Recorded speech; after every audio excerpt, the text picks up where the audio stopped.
Hey guys, more relationship talk here from my perspective, and specifically also giving my boys plenty to think about as they enter into their next relationships, right? Or their relationships. Something else I want to talk about is I feel that is can be a relationship killer. Can absolutely kill vibes. And that's something called passive aggressive. Passive aggressiveness, okay? Oh, I don't like no passive aggressive. I'd rather people be just straight up with their emotions, getting, whatever. Not anger management, not having anger issues, but just being straight up with their feelings. And I don't like passive aggressive behavior. No. I'm not that way. I'm very much like, however I feel, you're going to know how I feel. You're not going to be in question as to how I feel about something. If I'm happy, you're going to feel it. If you're going to know it. You're literally going to see it on me. If I'm upset or angry, you're going to know about that too. If I just don't want to talk about something or not ready to talk about something, you're going to know that too. We can all be, adults and just communicate what we're actually thinking or feeling, or when you're just not ready to talk about something, right? We don't need to be passive aggressive. That is, that's not good. That's not a healthy trait. If you have passive aggression, that's something that you do, you might want to think about that. Okay. You need to rethink that as a relationship technique. Okay. Because that's not going to work. And that's hurtful. Okay. It's very hurtful. Something else I wanted to talk about is, let's see. There was something else. Oh, avoidant attachment style.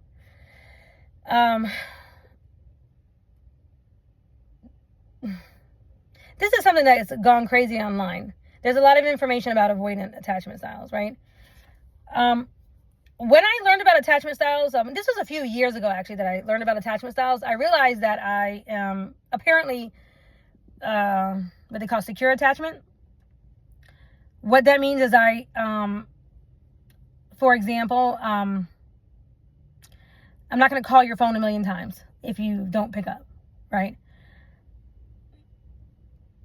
For the most part, I went through my time period when I was young, when I was immature, that I might have done something like that. I was kind of a little bit like that, But for the most part, because I was raised with two parents in the household and I had a pretty good childhood when it came to seeing a family unit and everything, I'm pretty much like securely attached. Okay. I don't really have abandonment issues. And I say really because I think everybody to some extent can have some abandonment type issues whenever anybody dies, anybody passes away. You're going to feel abandoned. That's just part of the process, right? But serious abandonment issues can come from in childhood, when your parents abandoned you or you were abandoned by one parent in one way, shape, or form, or another, like in different ways. I'm not talking about that.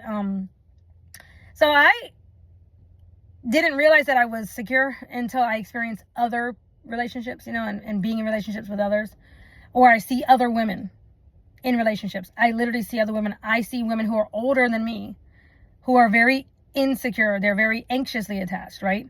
And they can't hardly go. It's like they start fiending if their man doesn't call them back right away. Now, I will say, because of experiencing a man drop dead on me suddenly, literally, like you see him 1 minute and the next minute he's just gone. Because I experienced that is something that you can't unknow. I know that is the case. I know that can happen, right? So I can be triggered into that in a way, like I can, sometimes, I have had that where it's like, okay, I haven't heard from this person in about, a day or something. I'm not over here thinking, and this is crazy because most men are like, he's cheating on me.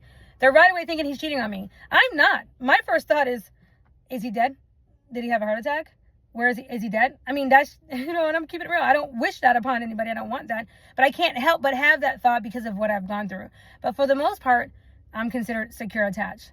But this avoidantly attached, which I find, and I've noticed that there are a lot more men who tend to be more avoidantly attached. Avoidantly attached men are men that just avoid emotions. They avoid intimacy. They will have sex with you. They'll have sex all day long, whatever. But they avoid real personal contact or real connection. You know, they avoid wearing their heart on their sleeve. They will avoid talking about their feelings. If you get upset with them about something, and I don't mean yelling and screaming, no.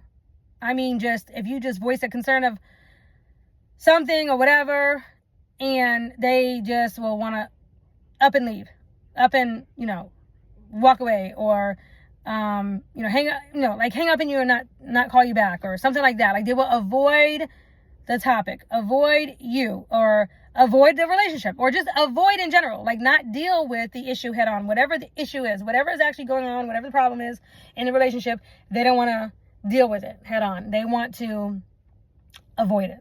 Okay. That's a problem. That is a problem. I mean, I had a friend who literally told me that her husband avoided telling her that she was pretty, that she was beautiful, on a regular basis because he didn't want her to get a big head.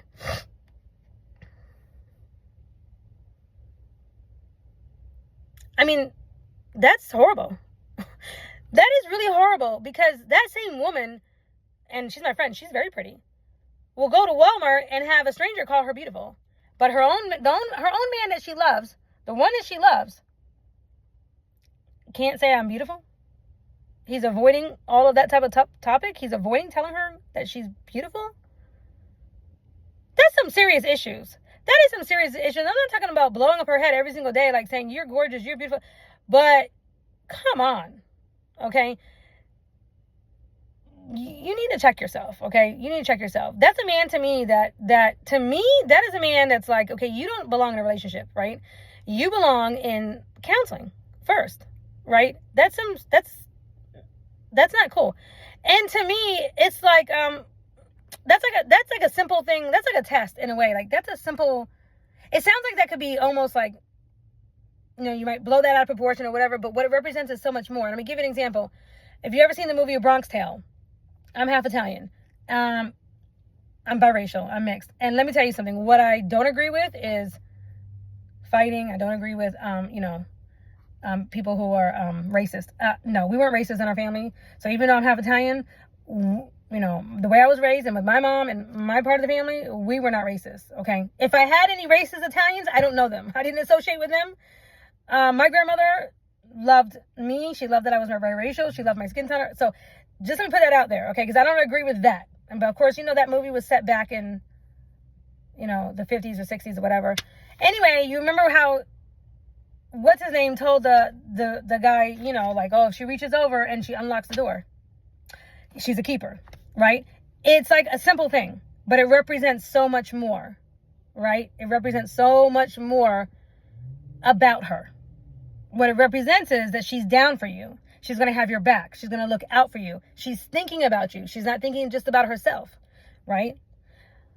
Okay, that's what I mean when I say if a man's like, I can't tell you beautiful, or I can't say that to you because it's going to blow your head up.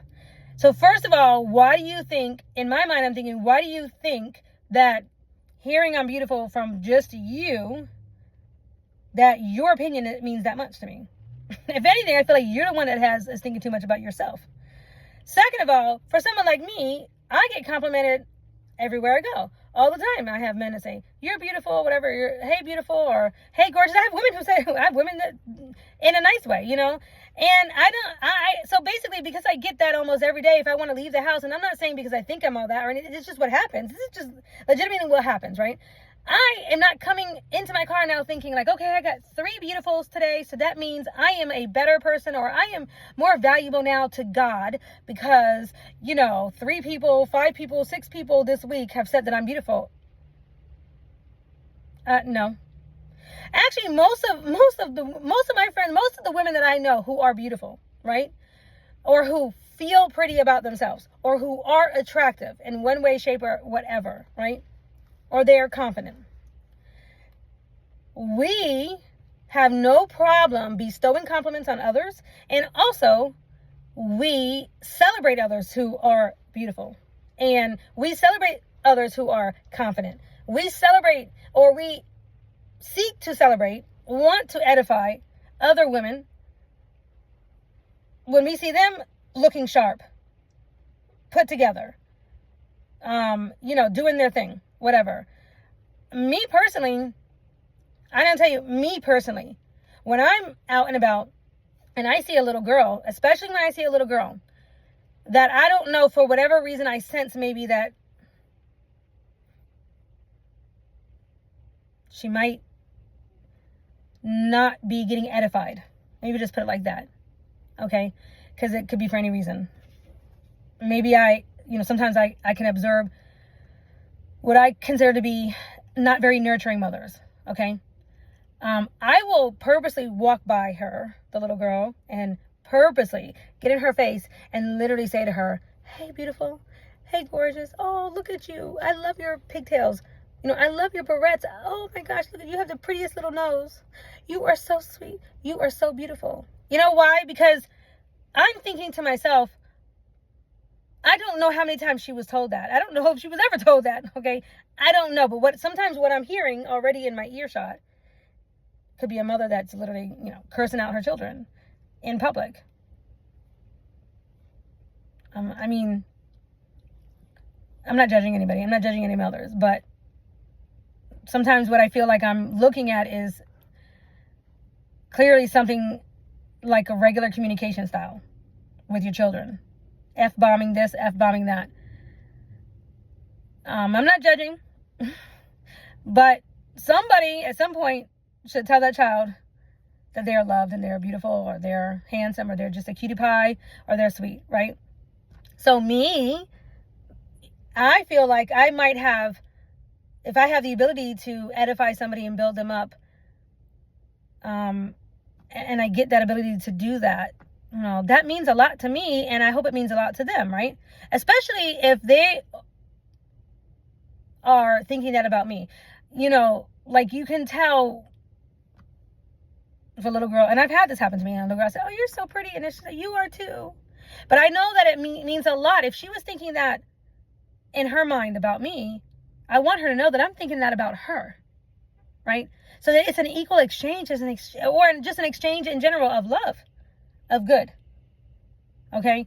Now, in the business that I do, I work with a lot of women, and my job is to help women feel beautiful, whatever that be. Not just by putting makeup on, or not because of that, but just in general. Like if it's, doing your eyebrows or whatever, it's just a way to feel confident, right? And I feel like sometimes, I'm given that ability to do that, and I like to do that. So I think that, some of these men who are avoidantly attached, and they are incorrectly thinking that I'm not going to give her a compliment because she hears that all the time. Or it's going to go to her head, or whatever. I'm not the type of person that allows compliments and things like that to go to my head, because I understand that only means so much. Beauty only goes so far, and beauty cannot take you where it can only go so far. Okay, beauty can only go so far, especially when you can lose your looks in a minute. You can lose your life in a minute. You can, I've lost my hair 5 times. I've literally lost my hair 5. When I say lost my hair, I mean obviously not completely 100%, but every time I go through something stressful, my hair falls out.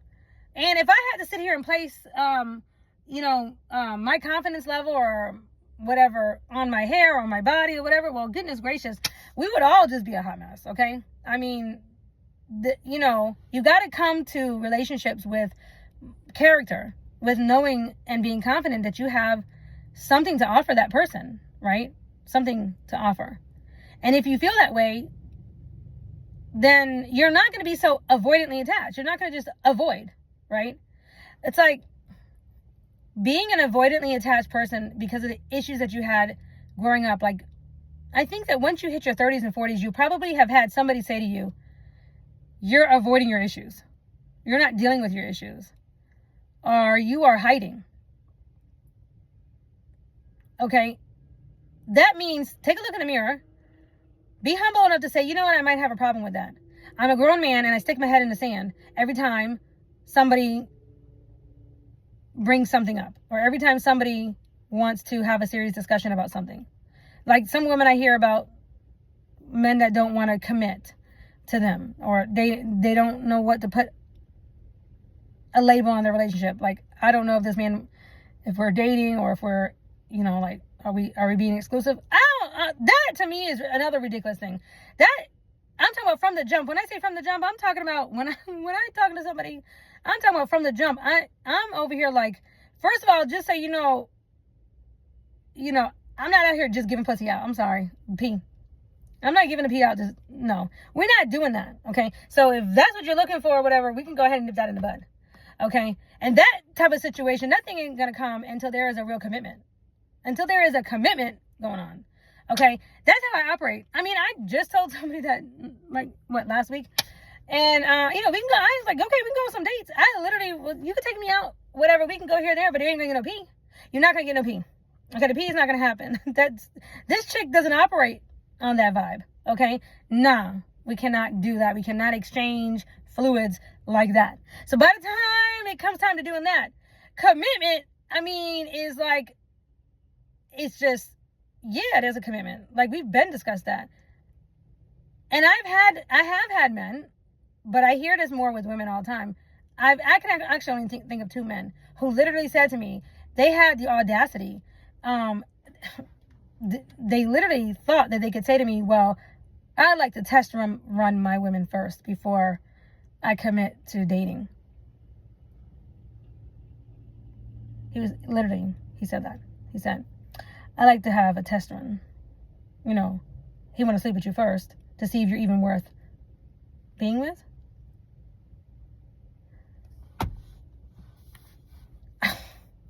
I was taken back because I had never had any man say that to me. I was like, what? Okay, if that's how you operate, please don't call me. I mean, you won't be test running. There'll be no test driving over here. That's not how I don't know what women are doing that or allowing you to do that, because I would like to talk to them. Because no, sir. No, sir. We're not doing no test runs, no test drives. We're not sleeping with each other first and allowing us to exchange fluids or entities to attach to each other and whatever. No, that's a no.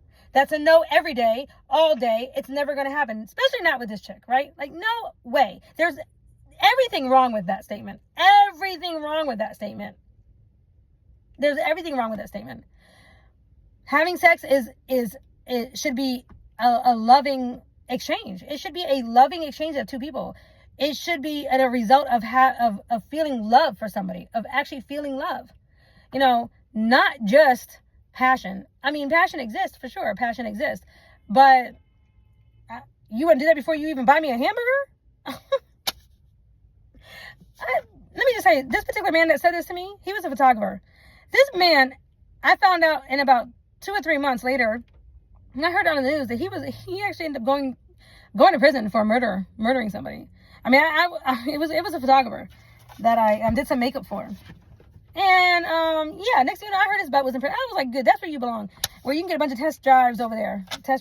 Like, I was like, oh no. And in fact, I didn't even take any more work from him because he was talking about, he can pay in other, no, I don't operate on that frequency. Those kind of men, that thing right there, not only do I cut that out of my life, but you disappear out of my life. Like, you get blocked. Okay? We're not going to be doing no business together. We're definitely not going to be, no. Anyway, to me, that is an avoidant all day long. Like, you're avoiding the whole, like, build up of emotions, the whole, like, having an emotional exchange, building love. No way. No, we don't do that over here. No. And I definitely taught my boy, like, I definitely talked a lot about this with my older son. We talked about this type of stuff all the time because he saw his, my kids both seen me at the store, in the grocery store, or, at the car wash or wherever, and men hit on me. Okay? So we've had these discussions. I've had these discussions with my boys, in the hopes of giving them the type of woman that they you know, should be looking for. You know, doesn't always work. Your children have free will to do whatever they want to do, right? But at least we talked about it, okay?